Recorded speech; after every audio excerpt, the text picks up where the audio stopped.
Summer has a way of making nights feel alive. Windows left open to catch the breeze, people lingering outside long after midnight, street lamps buzzing faintly against a sky still clinging to heat. But that night all of it changed. The town was swallowed by darkness in a single breath. It began with a flicker, a brief shudder in the lights that made everyone pause. Then, without warning, every bulb, every sign, every hum of electricity died at once. The silence that followed was suffocating. Air conditioners cut off mid-droning, televisions blinked out, and even the streetlights that had stood for decades fell black. The whole town was a void, smothered in unnatural stillness. First, people laughed. A power cut in the middle of summer, it was inconvenient, yes, but nothing more. Children played with torches. Neighbors called out across the dark, making light of the situation. But the longer the blackout stretched, the more wrong it began to feel. Because the night wasn't truly dark. It was empty. The crickets stopped chirping. The dogs that normally barked into the night fell silent. Even the wind seemed to have vanished, leaving the air heavy and unmoving. I remember stepping outside, the pavement still warm beneath my feet, and staring at the houses along the street.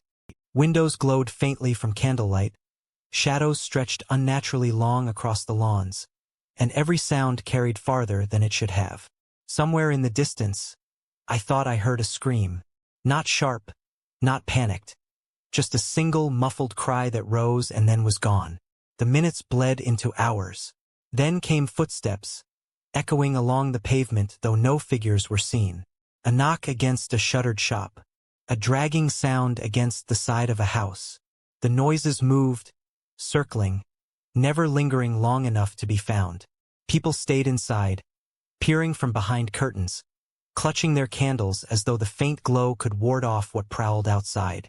Hours later, when the power finally surged back, it was abrupt, violent, the lights humming back to life all at once. Relief spread quickly.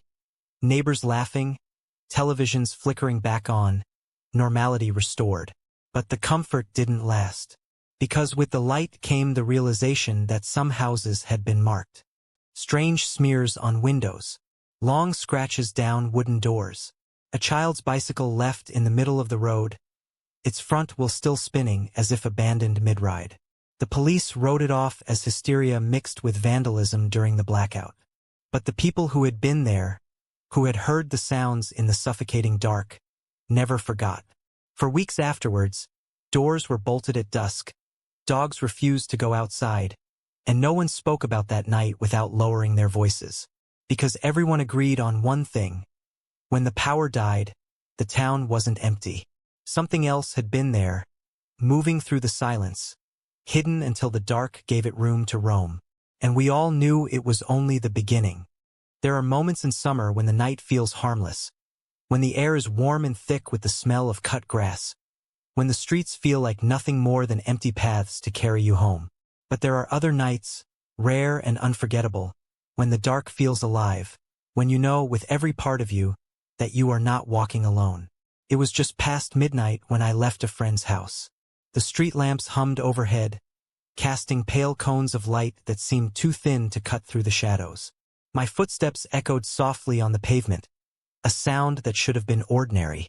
But after the third block, I noticed another rhythm beneath mine. Fainter, slower, out of sync, but following. I glanced back. The street stretched empty, lined with hedges and sleeping houses. Nothing moved, no cars, no dogs. Yet the moment I turned forward again, the sound returned. Footsteps, steady and patient, keeping their distance. I told myself it was nothing, a trick of nerves, the hollow way sound carried at night. But each time I stopped, the echo stopped too. Each time I quickened my pace, the sound adjusted. Whoever it was, they were careful, always just far enough to avoid being seen, always close enough to remind me they were there. By the time I reached the halfway point home, the silence felt suffocating. The usual sounds of summer, the insects, the distant hum of cars, had vanished. Even the air felt heavy, as though the whole world was holding its breath. That was when I saw it. At the corner of the street, just beyond the reach of the lamp, a figure stood. Not moving, not speaking, just watching. I froze, my mouth dry, the keys trembling in my hand. The figure didn't step closer, didn't retreat. It simply waited, half swallowed by shadow, its outline blurred but unmistakably human. And though I couldn't see its face, I felt its eyes fixed on me, unblinking, calculating. I forced myself to keep walking, my pace steady, refusing to run.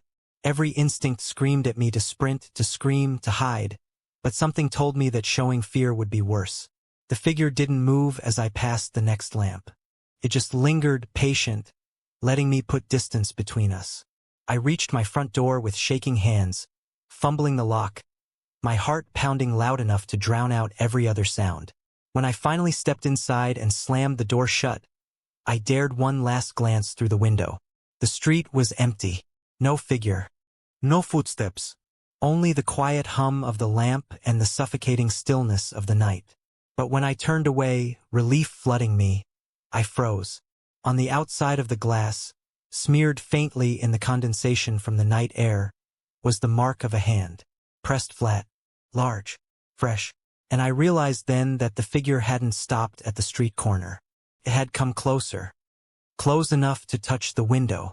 Close enough to let me know that next time, a door might not be enough.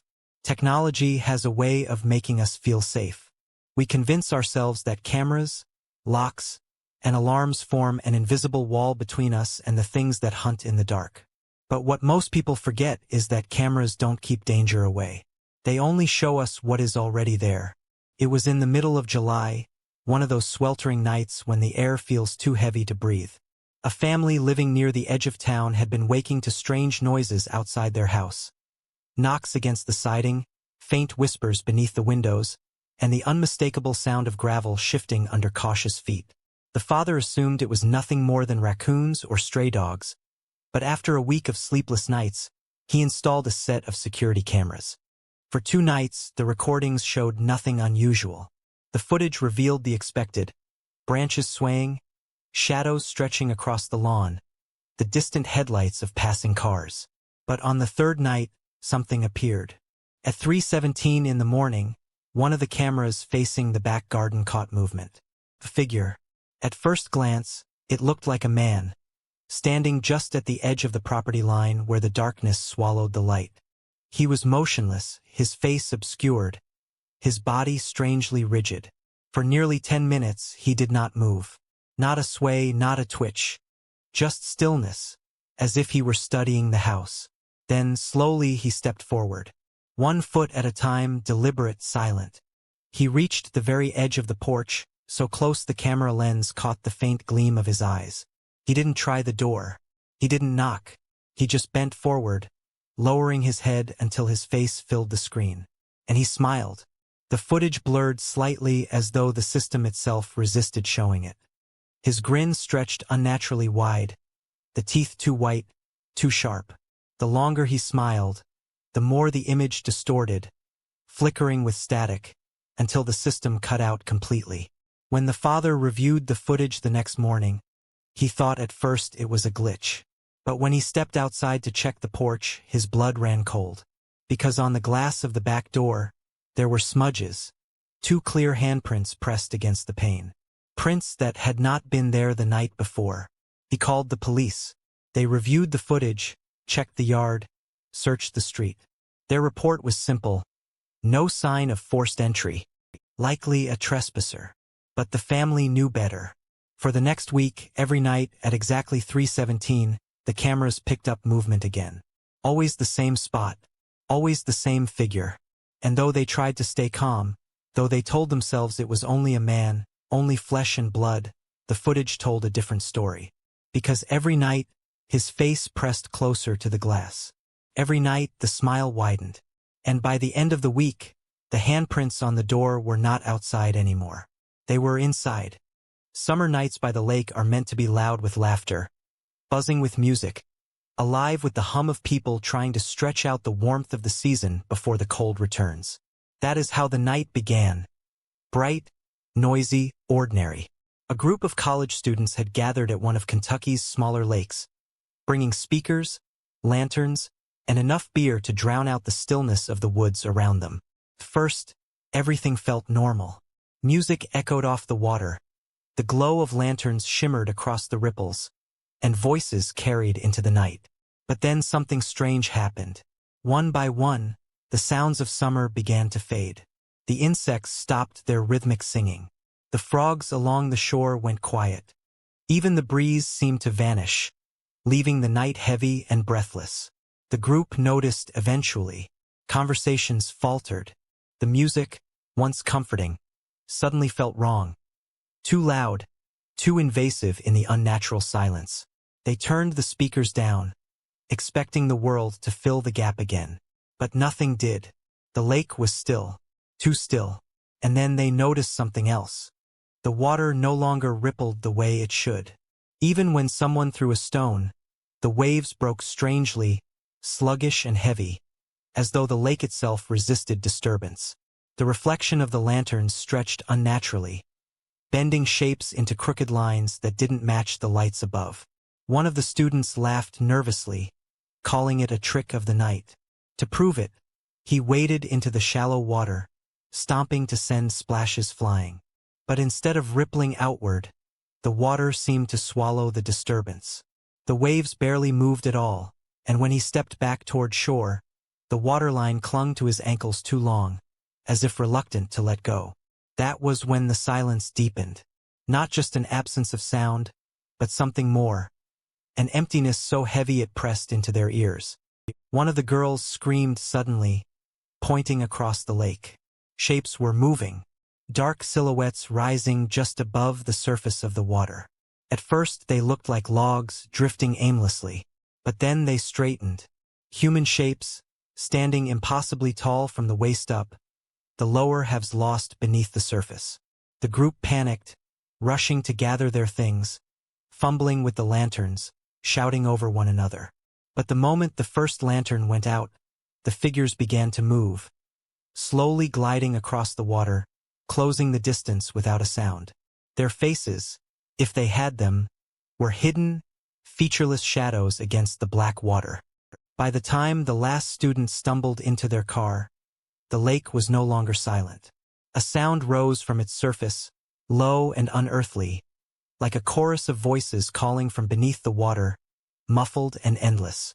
They didn't stay to listen. When they returned in daylight, desperate to convince themselves it was a drunken hallucination, they found the campsite abandoned but untouched. Only one thing was out of place. The footprints of the boy who had walked into the water were still there, leading into the lake. But there were no prints showing he had ever come back out. The Appalachian trails that run through Kentucky are said to be some of the most beautiful in the country. By day, they are alive with color and light, the sun filtering through tall trees, the sound of birdsong filling the air, the earth rich with the scent of pine and damp soil. But when the sun sets, the same trails transform into something else entirely. The woods become a labyrinth of shadows, the silence feels watchful, and the path that once seemed inviting begins to twist with menace. It was a warm evening in July when a small group of hikers decided to take one of the trails at twilight. They weren't inexperienced, and they weren't unprepared. They carried torches, water, even a GPS to ensure they wouldn't stray too far. The plan was simple: a short walk in the cool evening air, a chance to watch the fireflies spark to life before heading back. The first half of the journey was uneventful. The trail was narrow but clear, weaving through thick trees that towered overhead. But as the last of the sunlight bled from the sky, the forest seemed to shift. The air grew cooler, the familiar sounds of insects and rustling leaves began to fade, and an unnatural hush settled in. That was when the voices began. At first it was faint, a murmur that could have been mistaken for the wind. A single word, carried from somewhere ahead on the path. One of the hikers thought it was another group nearby, maybe campers or late walkers, and they pressed on. But as they moved deeper into the forest, the voices multiplied. Whispering tones, indistinct yet urgent, weaving between the trees. The strange thing was not the sound itself, but the way it traveled. No matter where they stood, the voices always seemed close. Not in one direction, not in front or behind, but all around. The hikers called out, shouting for whoever was there to reveal themselves. Their voices broke the silence, but the whispers never answered. They only grew louder. Panic set in when one of the hikers shone a torch off the trail. For a brief second, the beam caught something, a shape standing between the trees. A figure, pale and still, its head tilted as if listening. The light shifted and the figure was gone. But the whispers surged, overlapping, layered, until they were nearly deafening. The group turned back, their footsteps quickening, their breathing ragged. But the trail seemed different now, the familiar bends and markers stretched and wrong, as though the forest itself had shifted to keep them inside. The voices chased them, rising and falling, sometimes mocking laughter, sometimes low sobbing, sometimes calling their names in tones that didn't belong to anyone they knew. When they finally burst out of the tree-line and stumbled into the clearing where their car was parked, the whispers stopped. Just like that, the forest behind them was silent, as though nothing had ever happened. But when they reached the car, they saw something that turned their fear into dread. On the dusty glass of the rear window, smeared by a finger, were 5 words: "We walk with you now." Traveling through Kentucky in the height of summer means long drives along endless stretches of highway. For one couple, exhaustion pushed them to stop at a roadside motel, the kind that seemed stuck in another time. The neon sign flickered above the office, half the letters dead, and the car park was almost empty. Still, it was late and the price was cheap. They didn't care about comfort. They only wanted sleep. The room they were given was nothing unusual at first glance. Faded carpet, heavy curtains, a humming air conditioner that rattled now and again. The couple set their bags down, turned on the television for background noise, and tried to settle in. Yet from the moment they entered, a heaviness seemed to hang in the air. It wasn't just the stale smell of cigarettes or damp wood. It was something subtler, like the faint sensation of being observed. The woman noticed first. As she unpacked, she caught herself glancing at the mirror on the opposite wall, convinced someone was watching her reflection. Her partner laughed it off, blaming nerves. But when the light flickered overhead for just a second, both of them paused. They climbed into bed, leaving the television running low. At some point, exhaustion pulled them into sleep, but not for long. The woman stirred first, woken by a sound that didn't belong. Breathing. Slow, heavy breathing coming from the corner of the room. She froze, listening. Her partner slept beside her, his breath shallow and steady. The sound she heard was deeper, rougher, coming from near the chair in the shadows. She whispered his name, shaking him awake. When he sat up, the breathing stopped. He switched on the bedside lamp. The chair was empty. The room was exactly as it had been. Convincing themselves it was imagination, they turned the light back off. But neither of them truly slept after that. Hours later, just before dawn, the woman's eyes fluttered open again. The television was off. The room was silent. And standing at the foot of the bed was a figure. Tall, motionless, its head tilted at an unnatural angle. She tried to scream, but no sound came out. The figure didn't move closer, didn't retreat. It simply stood there until, all at once, the lamp beside the bed flickered on by itself. The room was empty. The couple left before sunrise, abandoning the prepaid night without explanation. As they checked out, the manager gave them a strange look. "Room 12 again?" he asked, half to himself. Then he shrugged. Some rooms don't like to stay empty. Later, when the couple shared their story with locals, they learned something that made their blood run cold. Room 12 hadn't been rented out for years. Not since a man had been found inside, sitting in that same chair in the corner, his body slumped, his head tilted at that same impossible angle. Old houses have a way of holding on to sounds. Every creak, every groan of the timber, every sigh of the wind through the cracks seems to build a language of its own. But in one Kentucky farmhouse, the sounds were not of age or weather. They were of something else, something that should never have been there. The house had stood empty for decades before a young man inherited it from a distant relative. He moved in at the start of summer, eager for space, eager for peace. The first few days were quiet, the only noises the ordinary ones. The scuttle of mice in the walls, the complaint of floorboards when he walked at night. But on the seventh night, he heard the sound that changed everything. It was a ringing, faint at first, muffled, but unmistakable. The shrill tone of a telephone. He frowned, confused. He had no landline installed, and his mobile was silent on the nightstand. Yet the sound persisted, tinny and distant, and the strangest thing of all, it wasn't coming from above or beside him. It was coming from beneath the floor. He pressed his ear to the boards. The ringing was clearer now, sharp and insistent, as if an old rotary phone was buried directly under the house. Against his better judgment, he followed it. In the kitchen, the ringing was louder. In the living room, louder still. Finally, it drew him to a spot in the center of the floor, where the boards dipped slightly as though warped by weight. And then the ringing stopped. Silence pressed in, thick and suffocating. He thought it was over, some strange auditory trick. But then, against the wood, he heard it, faint but distinct. A voice, a man's voice, distorted as though carried through static. "Answer it." The young man staggered back, his chest tight, his mouth dry. He stared at the floor, waiting, listening. Seconds stretched into minutes, and just when he thought it had ended, the ringing began again. This time louder, angrier. The boards rattled faintly with each shrill cry, as though something beneath was desperate to be heard. He grabbed a hammer, torn between fleeing and tearing the boards apart. But before he could decide, the ringing cut off mid-tone. What replaced it froze him in place. The voice returned, clearer now, resonating directly from beneath his feet. "You're too late. We're already here." And then, as if to prove it, a sharp knock thundered from beneath the boards. One knock, two, three, each heavier, closer, until dust shook free from the ceiling. He dropped the hammer and fled the house, refusing to return for days.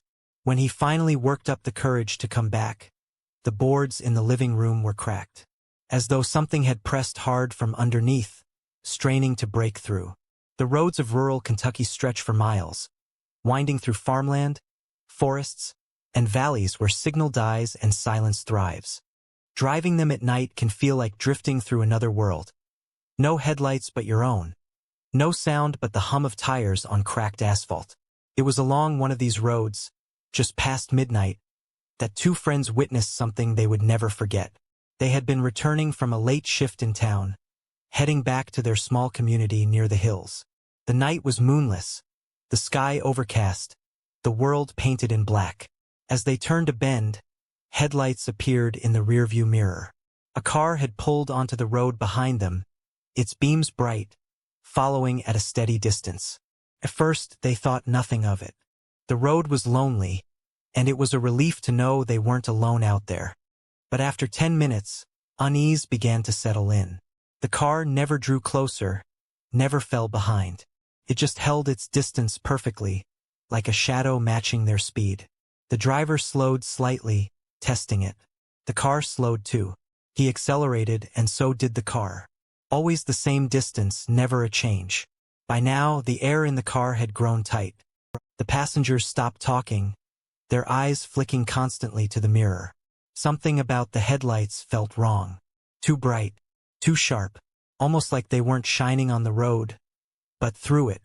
Finally, desperate to break the tension, the driver pulled over onto the gravel shoulder. The strange car followed suit, rolling to a stop 100 feet back. Its engine was silent. Its lights burned on. For several minutes, they sat in their own car, staring through the mirrors, waiting for the driver of the other vehicle to step out. No one did. The doors never opened. The silhouette inside was absent or hidden, or perhaps never there to begin with. The driver's hand shook as he turned the key and pulled back onto the road. The other car did the same, sliding seamlessly back into formation, always the same distance behind. But then, without warning, its lights flickered once.